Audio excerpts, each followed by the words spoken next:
I'm just so happy to have fallen into this line of work of being a traveling voice actor, digital nomad. So there are many different kinds of audio engineers. There are the live audio engineers who will fiddle the knobs and make sure all the levels are right in live concerts, for example. Then there's the post-production ones, which is what I became. And they asked me to record that. This was for a very well-known shampoo brand in Germany. Then I ended up hearing it on TV. I didn't get paid. The cliche is often people will tell you, oh, you have a good voice. But really, in my line of work, there's no such thing as a good voice. There's really only the right voice for the right production. You say it in 2 or 3 different variations. So it'll be yeah. Funny story, which is I was going just a little too fast, and a rickshaw drove into me, and I ended up coming off the bike and broke a finger, and they had to swim with one hand up in the air. All the lifeguards thinking I was about to drown, and they'd see me offshore with a hand in the air. I really wanted to dig deeper and understand audio.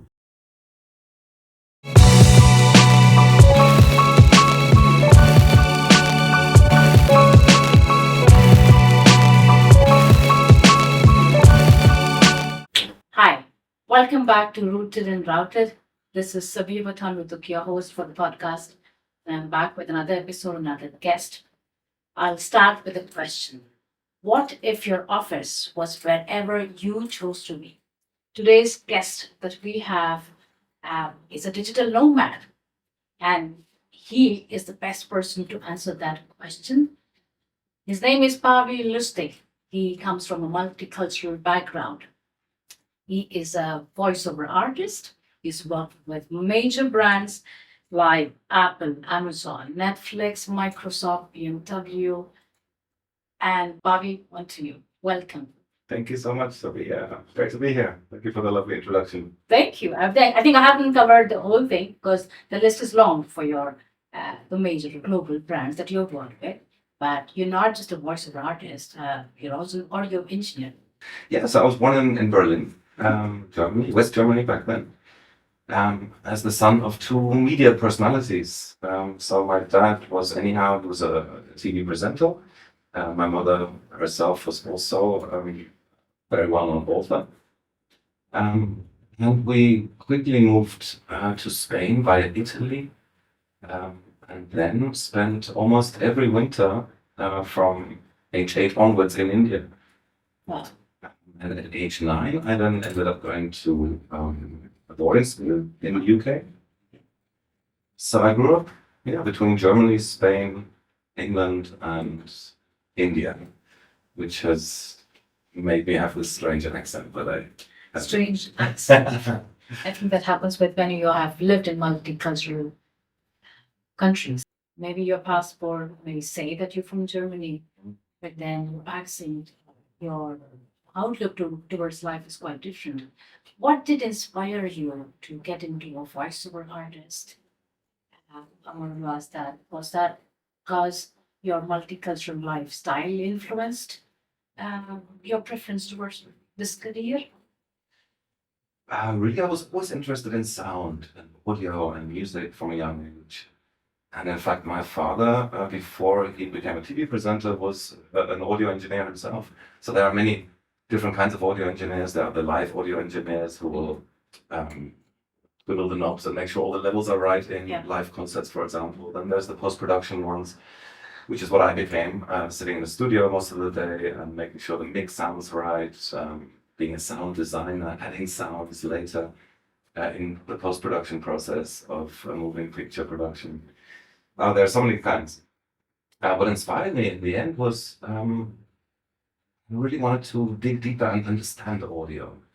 After my A-levels in the UK, which you probably know the exams that you do when you're 16, 17, 18. So I studied that at an audio engineering college, and then quickly got a job at a BBC affiliate firm in London. After that, I moved back to Germany for the first time.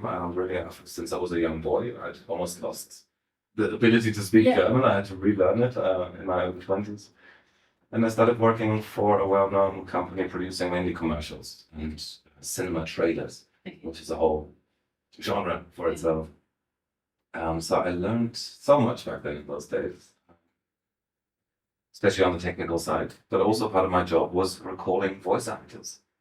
So I had the luck and joy of being able to see these voice actors ply their craft and trade firsthand.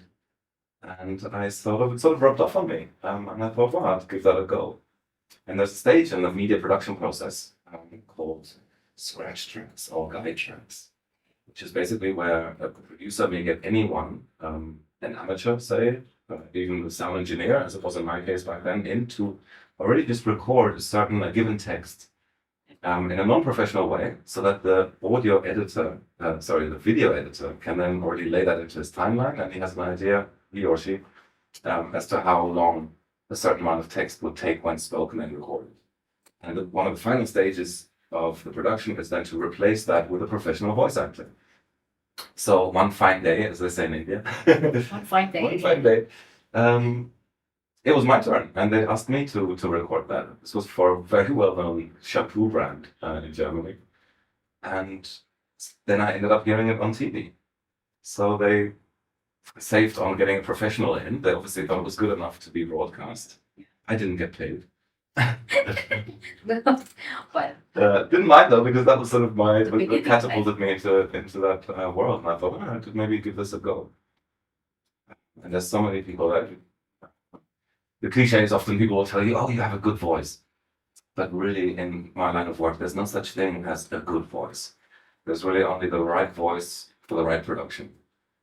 So I now, at least once, twice a year, I'll travel the world going to voiceover conventions, many in the UK, many in the States.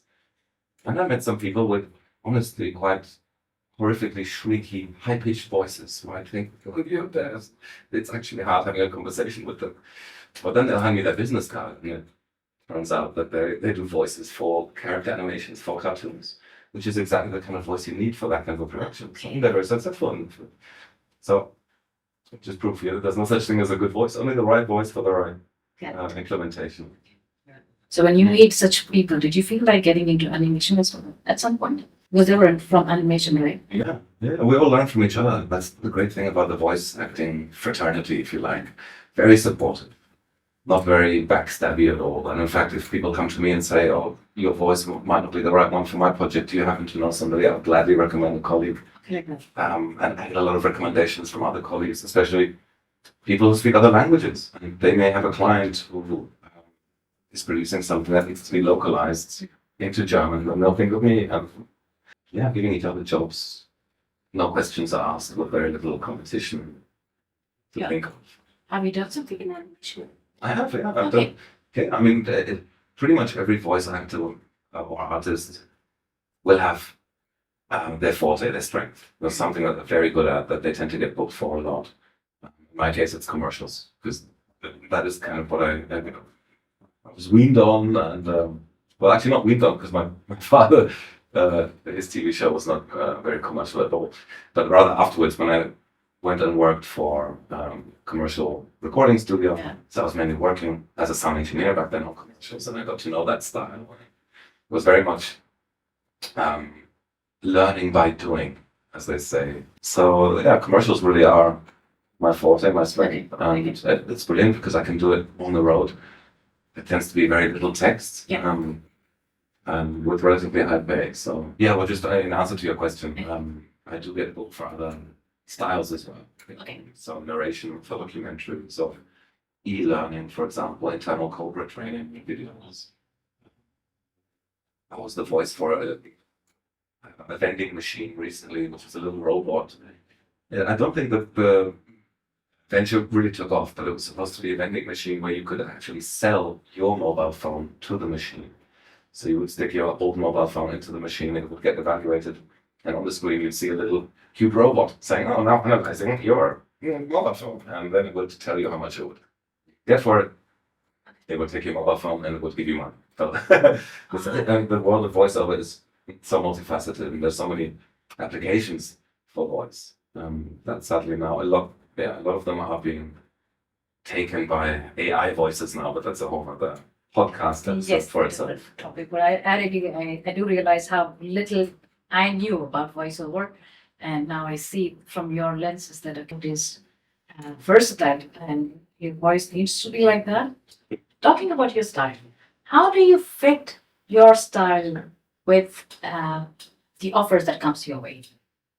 If there's a commercial for completely different style than your personality, do you really adjust a lot? Like, what is the preparation like? If the commercial is for family oriented, right? Like, the commercial involves something for kids. Do you really have to prepare a lot to tone down your voice to really make it like fun, so that you can attract kids? Yeah. I mean, seeing that again, just coming back to my parents, that is something that I'm good at because they were both involved with kids productions, especially children's TV shows and children's audiobooks in Germany. So I feel like I have a good grasp on that style as well. But preparation is always key. It's brilliant. The more you can prepare, the better. Sadly, especially with commercials, you don't often get much time. Sometimes you will only be sent the script right before the session. And that really is a test, because then it's down to you to really glean what style is necessary. You get provided with as much material as possible to hopefully make that easy for you. Perhaps already a previous or a preliminary cut of the finished product. Perhaps even a music track that will then be used in the final production, which you then try to adjust your voice to so that you gel with the style of music. Because it makes a little sense if it's a hardcore heavy techno track and you're being very smooth and soft, and then it'll, you have to kind of keep that in mind as well. So, I mean, it's a luxury if you can prepare beforehand, but sadly often you can't. And part of the skill of being a voice actor is being able to take direction. So more and more, especially in commercials, clients like to listen in and get patched into the actual recording session. At which point they will direct you. It's often a faster way of producing because then the producer knows that he will get exactly what he wants if you do your job right as a voice actor, rather than having to go through many, many phases of re-edits and getting back in the studio after he's given the feedback. So if you do these directed sessions, it's normally done in an hour or two. And yeah, everyone's happy, hopefully. And in the process, does it happen that there have been some cases where it took longer for you to prepare because you travel as well, right, for work? Sometimes your English is more German, or one can make out where is your native from. Do you really have to then redo it a lot? You have to, what is the mind shift during that process? It's very broad spectrum, and a lot of things play into the equation, if you like, as to exactly how you sound. I mean, generally clients will book you according to the samples that they've heard of you or previous work that you've done. So then if they book me for an English production, I'm pretty sure they've heard my English samples and they know that I don't sound as a native Brit or a native American.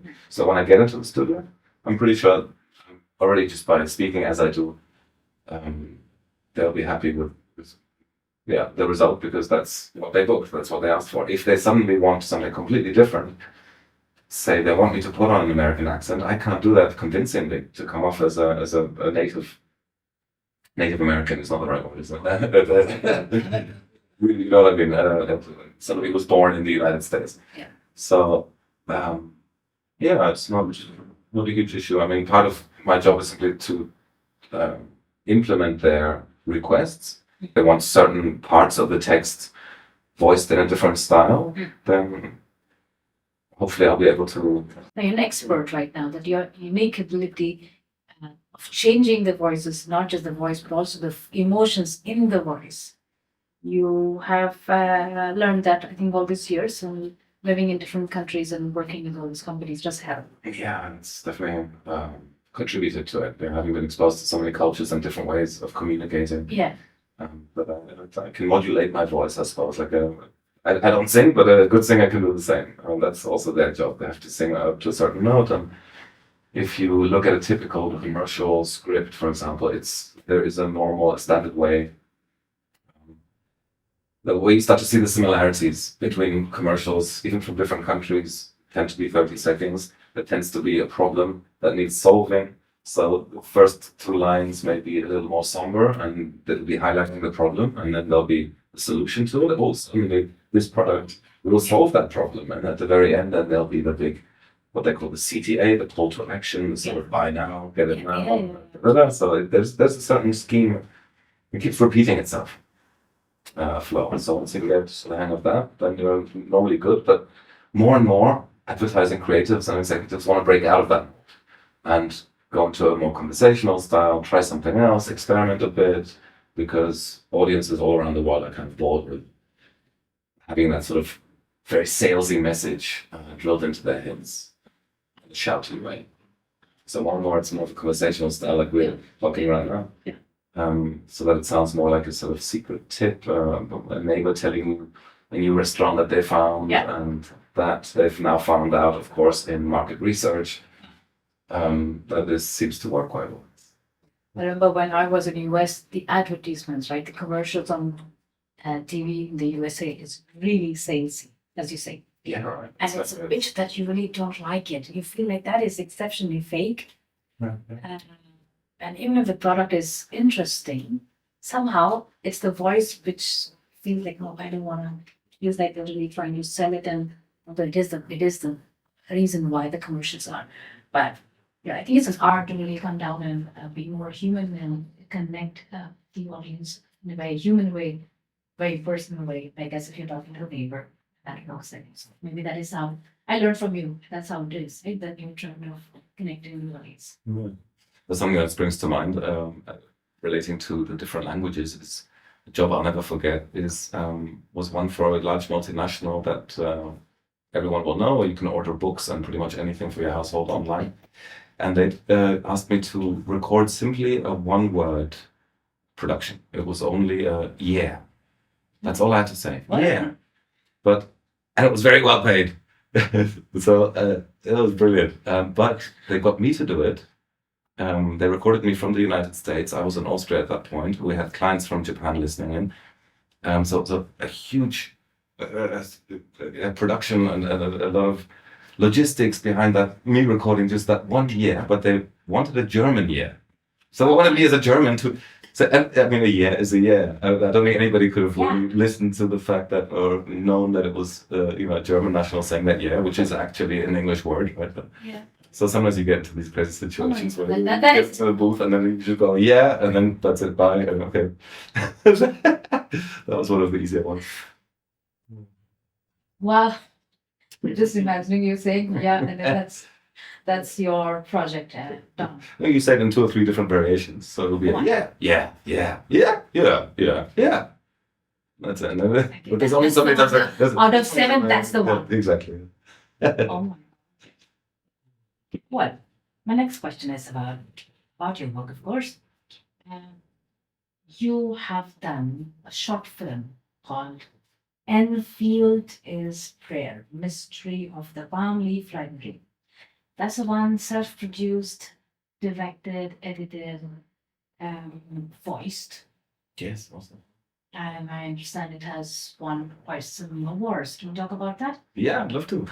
So that's why I'm just so happy to have fallen into this line of work of being a traveling voice actor, digital nomad, whatever you want to call me, because it allows me to have a lot of free time as well. I don't have to go and turn up in my office at 8 in the morning and stay till 6 p.m.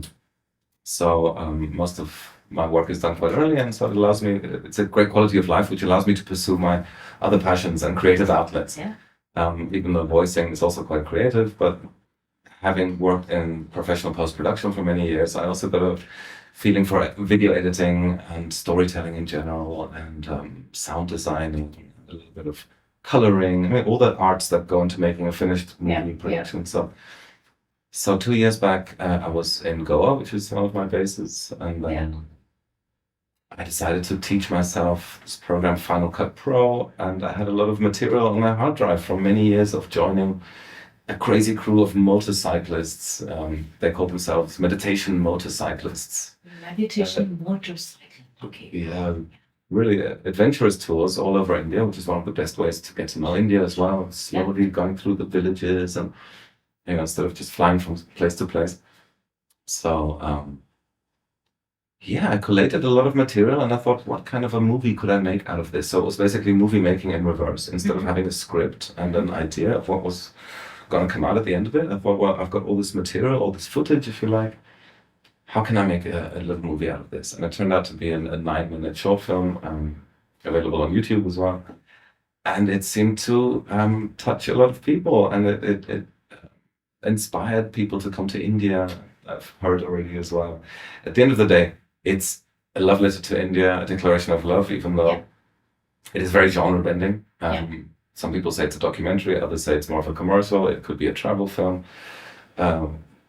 It was submitted at many film festivals, many award categories, and it's won 40 or 41 so far. So I wasn't expecting that. It was supposed to simply be a little film made for fun for me and my crew. Wow, I got a glimpse of it, and it was indeed quite colorful. That the aerial shots, the ones really to the small villages, and the colors that you captured, the culture that you captured, that was stunning. Yeah. But indeed, I already thought it was a documentary. When you said it's commercial, It lulls you into thinking it's a documentary, and then you keep on guessing it, right? Exactly what it is, Yeah, and you really want to finish this. I have not finished it. At least I started, right? And I'm gonna finish it soon. Please do. 9 minutes. It's very quick. So whoever is there, they can check out Royal. What's the name? Royal Enfield is Prayer. Enfield is Prayer, Mystery of the Palm Leaf, Blackberry. Go and check out the movie. Just 9 minutes. It's very quick, but check out his work and see why it got 41 awards. Yeah. Thank you. So much work and versatile work coming your way. How do you balance your work? Like you're always on the go while you're on the move. You need to find something which balances you, grounds you, and at the same time, something which will really energize. How do you find that time? What is it for you, work-life balance? I do travel a lot, and not only for work. I like to say that work follows me wherever I go. So I love exploring. I love meeting, seeing new places, meeting new people, discovering new cultures. So what I do try to do, for example, is really try to make sure that my body is at ease, and that for me means a little bit of sport every day. So I like to run. I like to go to the gym.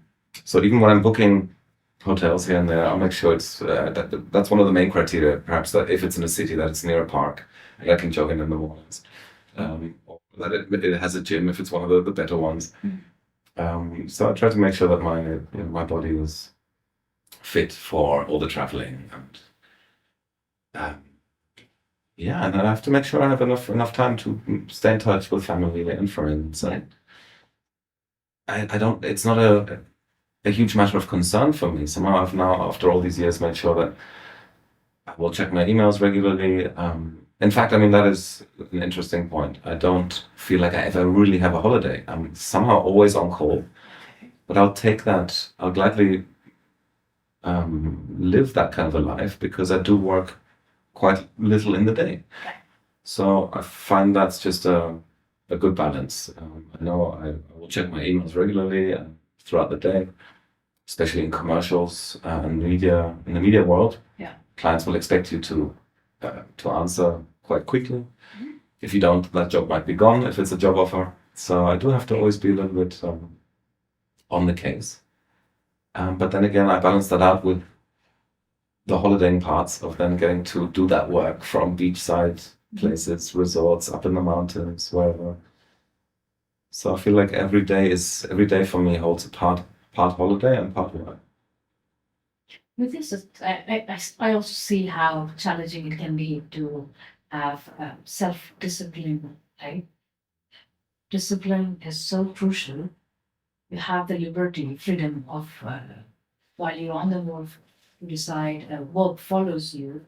All of that is working fine, but then to really be disciplined of a routine, I think that is quite a challenge. I also see in your work, digital nomad, there's something called as lack of stability. Do you agree to that point?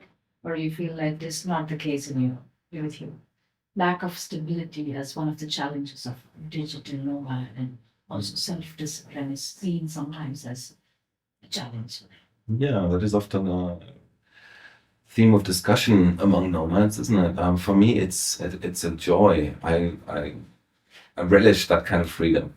Having come from a corporate background and worked for a large multinational where I had to be working many hours a day, every day, not only day but also night shifts. Yeah. That kind of a framework I felt very trapped in with very little travel. So now that I'm able to travel and set my day according to my whims and fancies, I will always make sure I have a little time for that, a little time for this, and balance it out. I don't have a big problem with making sure that I dedicate enough time to certain aspects of my job and enough time for my social life. Somehow it just evens itself out naturally. I know that if I'm a place, if I happen to be like we are now in Pune, in a place where I have many friends, I'll make sure to see them in the afternoons. In the mornings, I'll take care of my business. Right. So it takes self-discipline, I suppose, to be able to do that. But also, like, that's a part of taking care of your personal life as well, right? And whenever you get a chance to come back, okay, have connections, meet your friends, and then there's a time where you have to look after your work. And it is just indeed quite challenging, I guess. But I think it is quite different for a voiceover artist as a digital nomad. I think more of voiceover artists probably they are based in one city and then they have access to the studio and Yeah. then or maybe they're called to some studio recording is done. And for you, it is I think it's a complex one. You really make it sound quite easy. Yeah. It's like okay, morning I'm gonna look after my work and afternoon I'm gonna go and have meet my friends and stuff. But I think it is quite challenging. You're right. It's taken quite a few years of honing Yeah. and optimizing, if you like. It's not easy, and a lot of. So when I go to these voiceover conferences, I will also teach or hold workshops and sessions about how to become a traveling voiceover artist. Oh, lovely. And it does take some skill in terms of building your vocal booth, where you Yeah. may not have one available if you're in a smaller place where you may not be able to book a professional studio to go to. So now I've made it a bit of a. I've honed my craft down to a fine art as to how to make a good recording booth, what technology to use, which microphones, etc., to be able to eliminate as much outside noise as possible, for example. So in hotels, I'll always ask for more blankets and duvets to be able to build these pillow forts. We have a really funny Facebook group called Pillow Fort Studio, where a lot of us traveling voiceover actors will click pictures of these little forts that we made under duvets using ironing boards that are available in most hotels, clamps. In fact, my business card are now these standard sort of clamps that photographers use for backdrops. And I will write on the side, write my website on it and hand that out as a little marketing gag. So, clamps for clients to remember that I may be on the road. On WhatsApp, for example, I'll now always have, as my status update, I'll have the time zone that I'm currently in, so that clients always know if I'm currently In that asleep or state. not. Okay, asleep. Yeah. Or wherever I may be. So. I'm imagining how you kind of do with the whole preparation of pillows and stuff and blankets and stuff. Do you capture some pictures when you're doing that? I do have many on my phone. Yeah, I'll give you some. If you Just I'm curious, right? Because those are your tools and your gadgets and also gadgets and tools, could, my toolbox. tips, Yeah. tricks of getting the best audio out of anywhere and everywhere, right? Mhm. In a hotel space or a hotel room or an office or a tiny booth. And especially India is a challenge because it's a loud country. Even Country. yeah, I mean, you have the rickshaws and just so much life around, right? And you can't expect the whole world to stop for you just because you happen to have a recording. But it happens uncannily often that often just as you're about to hit record, somebody starts sweeping outside or some chainsaw starts up outside or whatever. So Just as we heard a plane take off, I'm not too sure if it's already heard. I hope not. you're right. Yeah. Or then the power cut, there may be a power cut.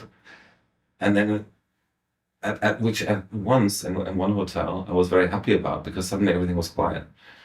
But then the generator kicked in, a big diesel generator, which was right above me, so it was even louder than before. I was yes, I mean, so most voice actors will have their home studio, or they will always get booked to go to a particular studio. Yeah. But that just takes more time. for the client as well. They'd have to liaise with the studio, and they have to pay that studio. So one of my most lucrative times was actually during COVID, when most recording studios were shut, and I happened to be a voice actor with his own recording studio at home. So I was getting a lot of more jobs than usual. I've come across some data online, which is like the top countries known for digital nomad, and in that Portugal, Thailand, and Estonia, these are the countries which really offer great co-working spaces and communities of good. How has it been for you in India? I know that you have a family here, I understand that. Yeah.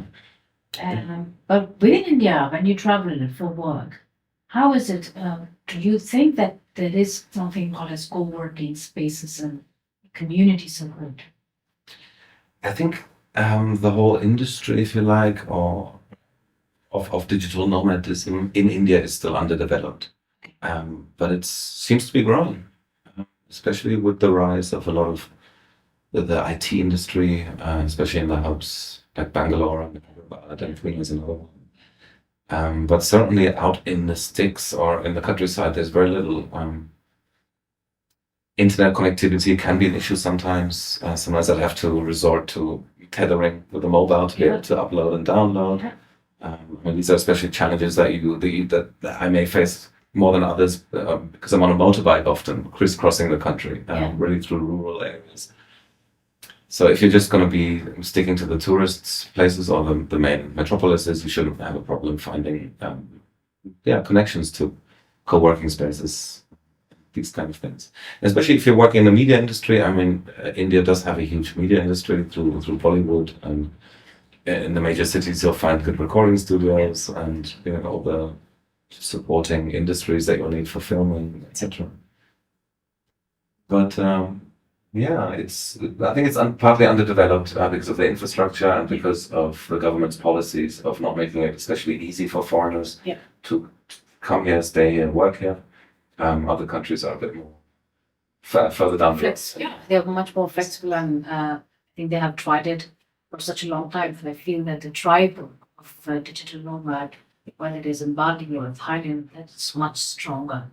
So the word of mouth, and then people really know that that country is much better.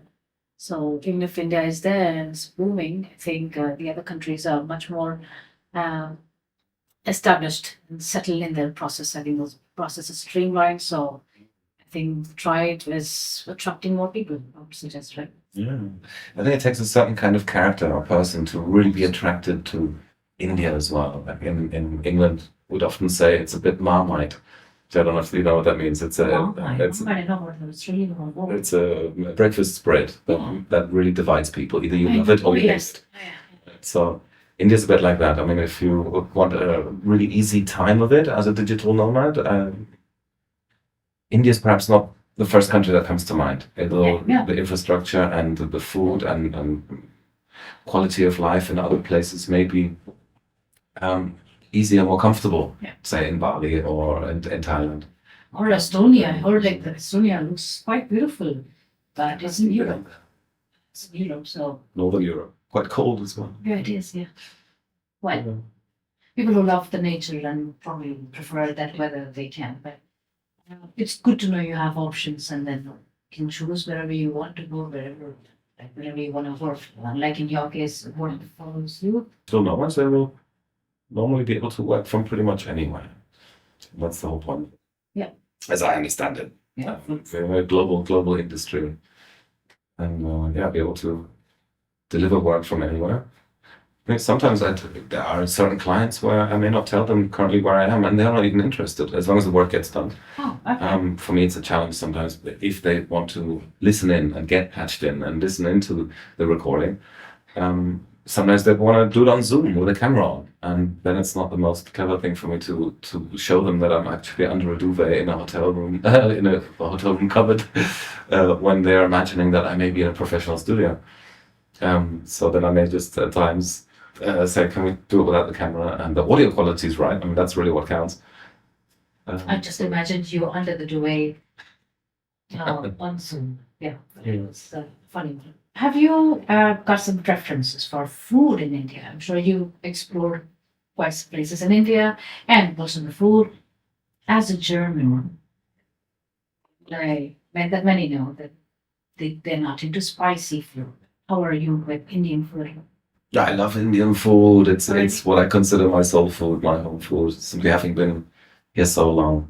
Sometimes when I'm abroad in other countries, I'll seek out Indian restaurants Oh, really? and really look for the dosas and the parathas and the curries, whatever. You are integrated Indians. And Yeah, I don't speak the language as well as I should, but I try my best. Thank you for watching the Rooted and Routed podcast. I hope you enjoyed it as much as we did. If you want to see the short film that I made, it'll be in the comments below. Go check it out. It's won 40 awards so far, and it's only 9 minutes long, and I hope you enjoy that too. If you want to follow me on Insta, it's at PAVIBES, PAVIBES. And don't forget, very important, support this channel, like and subscribe, bottom left-hand corner. See you next time. Ciao.